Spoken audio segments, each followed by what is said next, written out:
Welcome to Ridgecrest Talk. I'm your host, Tanya Pyle, and this is National Guide Dog Day. And so I thought it was very appropriate to invite our Ridgecrest Guide Dogs for the Blind to join us. And so fortunately, they were able to make it. And their leader is Kay Blotchley. And so then we have a trainer, Emma, and Ariel. So now, Kay, you said that this is actually a club. It is. We are a club called High Desert Paws to Serve. Oh, okay. And our purpose is to raise guide dog puppies. We raise them for Guide Dogs for the Blind, Yes. which is maybe 20 miles north of San Francisco. Mm-hmm. And Guide Dogs for the Blind is the largest school for the blind in the country, and their purpose is to provide blind, visually impaired students with guide dogs, and they utilize communities, volunteers, raisers. We are called raisers, and they have volunteers in what we do, raising puppies, and they have volunteers that work at the campuses. That our purpose for all of us is to get a guide dog puppy raised up and mature and ready to work at about 2 years of age with a blind or visually impaired person. So you've all had to go through, as a raiser, you have to know how to raise your puppy. So you've gone through what in order to do this? Actually, you don't have to have any prior knowledge. All right. I have a co-raiser, Columbia Nelson, who couldn't be here today, but she and I have weekly classes, puppy classes we call them, and we work with raisers who have brand new puppies or are interested in learning about puppy. We teach basic house manners, obedience, and then when your puppy has had all of its shots and it's fully vaccinated, then we start what's called socializing the puppy and taking the puppy with us everywhere that it is convenient for us to do so. The more our puppies can see, the better they will lead their blind person. Now these 3 puppies are all at different levels, I presume. They are. Because one's got his little muffled, and this one's not muffled. Right, it's called a head collar. A head collar. And gentle leaders, and we use them with the puppies. They primarily help with not pulling, but Labradors are big pullers. All right. And we use frequent positive rewards. We're all reaching in our bait bags, and we're giving our puppies something positive for being still, and they all love it. They all wear a vest. Akiva is actually what we call a career change puppy. Oh, okay. She went to school this spring and has a health issue, so she couldn't continue. So she came back to Ridgecrest, and she now works as a pet ambassador for Guide Dogs for the Blind. And she is a great mentor to puppies. And because dogs pack, right? So they. Yes. Is that true? But she's very just calm. She's a nice calming effect when we go out places with our puppies. She is young, so sometimes she kind of wants to play, but she is calming. Do they all get that opportunity to sort They of do. cut loose and? Yes, that's an important part of why they are with us raisers, so that they can have that opportunity to grow up, and they learn how to work, but then when they have their vest on, their head collar on, their leashes on, they're working. But then when they go home, they just get to play and be puppies. This one has a scarf on because she's a career change. Yes, what we call a career change. She's the ambassador for them. And so Akiva is 2, almost 2. And Rhodes is just about 4 months. Okay. And this little guy is just about 3 months. So they are just starting. We actually just have baby puppies right now in our club. And we have one other, Ross, who is a brother to Rhodes. Uh-huh. Now, do you get these dogs from breeders, or do they have to be a pedigree, or? They are born and bred at Guide Dogs for the Blind. I see. And when they are about 8 weeks of age, they bring them on a truck. They leave San Rafael and they come down the valley, and we go to Mojave and meet the truck, and we get our puppies off from 8 to 10 weeks. And then when they are about 15 to 17 months old, we put them back on the truck to go back. Uh-huh. So. So they are purposed from the time they're born. They are. And so they don't And know Guide Dogs for the Blind owns the parents. And so they know all the yes, and they're selected for temperament and health, and they're bred. So for that. this is a lab. This is a golden retriever. She's a cross. Mm-hmm. They use Labradors, Goldens, and Lab Golden crosses. I see. And so Rhodes is a black, Flynn is a yellow Labrador, and Akiva is a cross. She's a little bit of each. Have the two of you ever raised a dog before? I have. You have. He is my fourth puppy. Really? And so is it hard for you when they go to another home? I mean, I understand their purpose, and it makes me feel better knowing that they're going on to do something better for someone else who needs them. So it's always nice knowing that. And if I really do get lonely, then I can always get another dog and help raise another dog. I see. Well, we're going to get ready and take a little break, and we'll be back and talk more about the duty of raising a dog for the blind. And thank you. Flynn needs to take a break. Yeah, we've got one that's cutting out on us here. I think, yeah. He's crying. I think he needs to go downstairs. Okay, so we'll be back in just a moment. We'll take a brief break and come right back.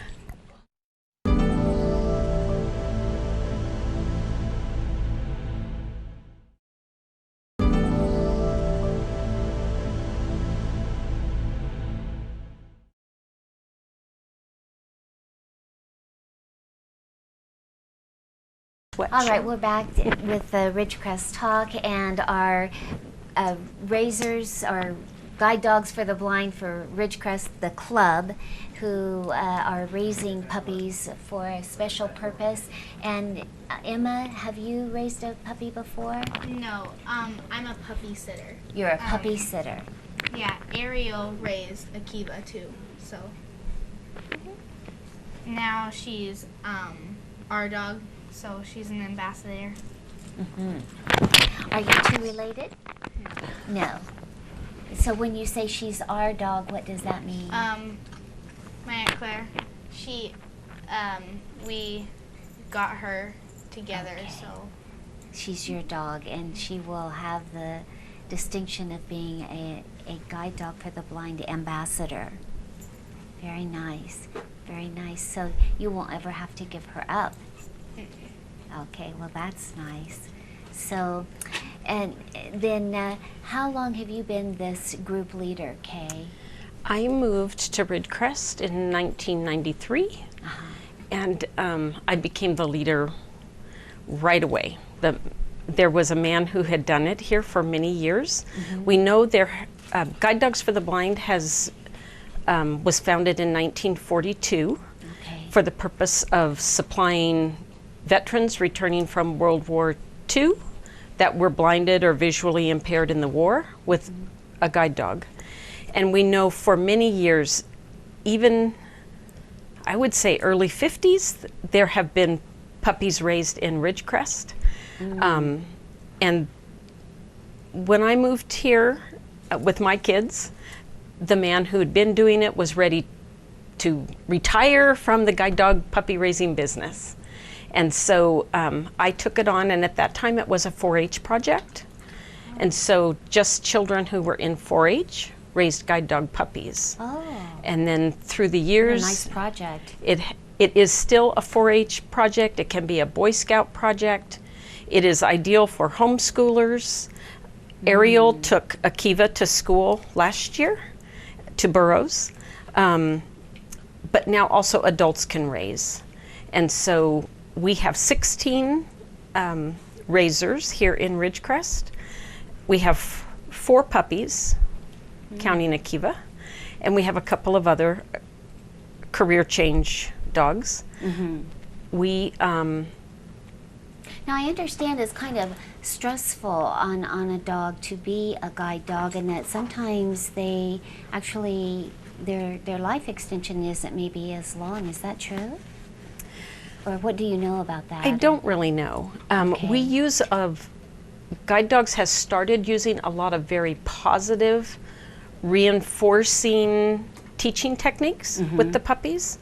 And I know dogs are much happier working, and their blind and visually impaired partners are happier working. They have a dog who's happy, so they're happy. Many dogs, the average age is around 10 years of age that they work until. Some can retire a little early, some can work beyond the 10-year age. Oh, maybe it was just the extension of time they are able to work because of the stress. Okay, Maybe that's what I was gathering. okay, not really sure. So, So they do retire, you're saying, though, after They do about retire. 10 years of age, and then they just are your house puppy. they have the option. The blind person Okay. always has the first option. If for some reason they are not able to keep their dog, or don't have a family member or a close friend, because they've had that dog, will use the number 10 years Okay. for a long time. So that puppy is really part of their family and is their Yes. companion. Then they would ask if they had nowhere for it to go. The dog would return to Guide Dogs for the Blind, and Guide Dogs for the Blind would ask us 10 years down the road, do you want your puppy back that's now retired? And we can say yes or no, depending on our situation. If we say no, then they find a wonderful adoptive home for the puppy, okay. for the dog. And so all their puppies are always placed out. If a puppy, like Akiva, is career changed, she may have, depending on the career change option, she may have an opportunity to work with a community partner. Dogs for Diabetics, there's a search and rescue that they work with. Those are a lot of different skills. A lot of different skills, and so those schools might pick them up. If there also is a wonderful program they have called Canine Buddy, and a dog is placed with a canine, with a small child, a blind child. Well, right now the post-traumatic stress is using dogs, I think, so Yes. much with their program. Have you used? I mean, are there people in Ridgecrest who then qualify? We're going to get ready and take another little break, but what is the process of finding the person who is going to be a match for this That guide person dog? applies to Guide Dogs for the Blind. Then they have to have their doctor's verification. They have to be able to walk well enough to be able to keep up with a guide dog puppy. They walk about 5 miles per hour. So they have to have a pretty good gait and be able to keep up. And they have to have a lifestyle that they can have a dog. And that's maybe not any different than you or I. You know, do we have a Right. place where there is room for a dog? And So not everyone is really going to be able to have a guide dog, even though they might be blind, but that doesn't mean that they're going to be able to. Right, they may have other health issues. They may live somewhere that it just isn't going to work. They can be fully blind or visually impaired. They have to be at least 16 years of age. There is no top age.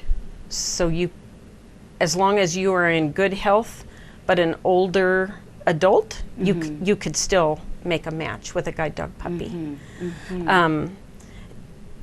Someone comes to their home to visit after all the applications are in.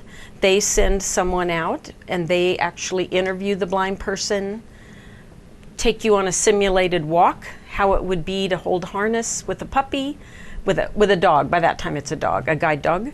Okay, so they get sort of an opportunity to do a test run. We're going to Yes. talk more about that when we Okay. come back from break. Thank you so much. We'll be right back.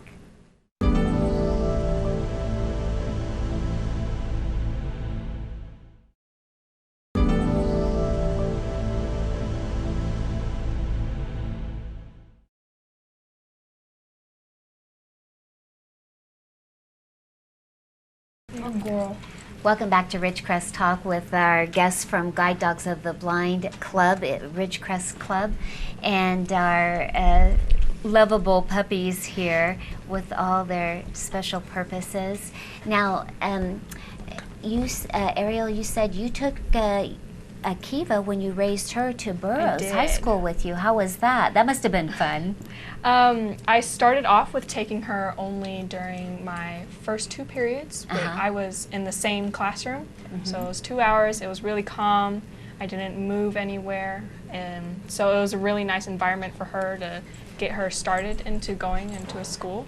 And because some of the dogs can get paired up with people who are students, it was a really good opportunity for her to have like that environment of a classroom. Right. So I took her, eventually she came with me all day, and we would walk around campus, we would go to lunch, and she got to interact with people. And got to how interact long with did her. you have her? I kept her for a year. She was about 15 months when she left. Is that usually how long it is? It is, yeah, year and a half. They leave us around 15 or 18 months. Depends on when they need it. And do they usually, I mean, we don't have that many, are there many blind people here in Ridgecrest? I know there's one woman because she's been in city council meetings about the speed zones and things in front of her home.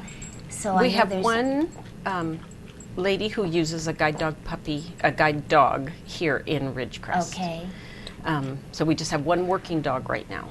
here in Ridgecrest. But there are more blind people Oh, okay. than one in Ridgecrest. But they couldn't have a dog. Or don't want one. Or maybe they don't want one. Right. Or For don't want one. various reasons. Now, if someone wants a guide dog and yet maybe they can't afford it, do Guide Dogs for the Blind sponsor them in that or help them? All guide dogs from Guide Dogs for the Blind are free of charge to the blind person. But And what about, I mean, food and things of that nature? they are, the person, the recipient, is responsible for food, Okay. toys. Guide Dogs for the Blind pays for all the education. You go 2 weeks and stay at the school. You get your puppy during that 2 weeks. They follow up with all postgraduate work if needed for the lifetime of the dog as it's working, and they pay for all veterinary care while the dog is working. While the dog is working? While the so dog that is could working. be years. Could be years. And probably is years. Right. Wonderful. And so here, in our case, we live a distance from the school. So Right. we would that blind person would take their dog to one of our local vets, the one of their choosing that they felt comfortable with, and then they would submit a bill to Guide Dogs for the Blind for hopefully just yearly checkups, whatever that right. dog needs. Right. Yeah. Probably a healthy dog. Uh-huh. So what has this been like for you to raise these dogs, Emma? I really love these dogs. It's really sad when they go, but it's really fun, and I like getting into all this stuff. And you feel it's a purpose. There's a great purpose behind it. Yeah, definitely. Well, I was so surprised that you kind of let me hold the dog for a while until he kind of needed you back to sort of calm him. But because in the past when I've been around people who had a guide dog, they were sort of you know, they really pulled it back when I went to kind of love on the dog. And I wasn't permitted to do that. We always like the public to ask whether it is a puppy in training or a guide dog that's working. Uh-huh, Their- that's the difference. Their purpose is to, as a puppy, to learn how to work and not be distracted. Uh-huh. And so sometimes, if we are having a difficult day with our puppy and someone asks us, we may say, not today. Our puppy is having a hard time focusing. Uh-huh. But other times we may say yes, and we'll have our puppy sit or get ready to greet you appropriately. Uh-huh. You know, our puppies, they all go through an age where they want to jump or Right. paw The at someone. natural. It's just natural. And so we like a minute to work with them. If it is a working guide, it is the same. They may say no, or they may say okay, and they'll have their dog sit, they'll put the harness down and get their dog ready to meet and greet. Oh, I see. So- So But we do like to be asked. Uh-huh. And so this way it doesn't disrupt their purpose again. They're a Right. purposed animal, and Right, they're- and as a guide, someone's life depends on them not getting distracted absolutely and paying attention. So, right. so right. we work hard with them to try to stay focused On the person they're with, and and on what's going on around them, Uh-huh. not try to engage and be a part of what's going on, just an observer, and then be able to lead us, walk with us calmly through. well, Emma, what has been the most fun thing for you in being a puppy sitter? I think when we go places and just basically go places and like one time we went on a train with her mom and I really liked that. The way people respond, or Yeah. is that it, or And- just seeing their reaction? Seeing the puppy's reaction, I really like. Taking How a train they- ride, Yeah. the how they experience react. of the world. Yeah, Uh-huh. because there's not a lot to do in Ridgecrest. I mean, when Oh, now wait a minute. You're talking to the wrong person about that. We're going to take a break, and we might just have to address that when I Yeah. come back. Right.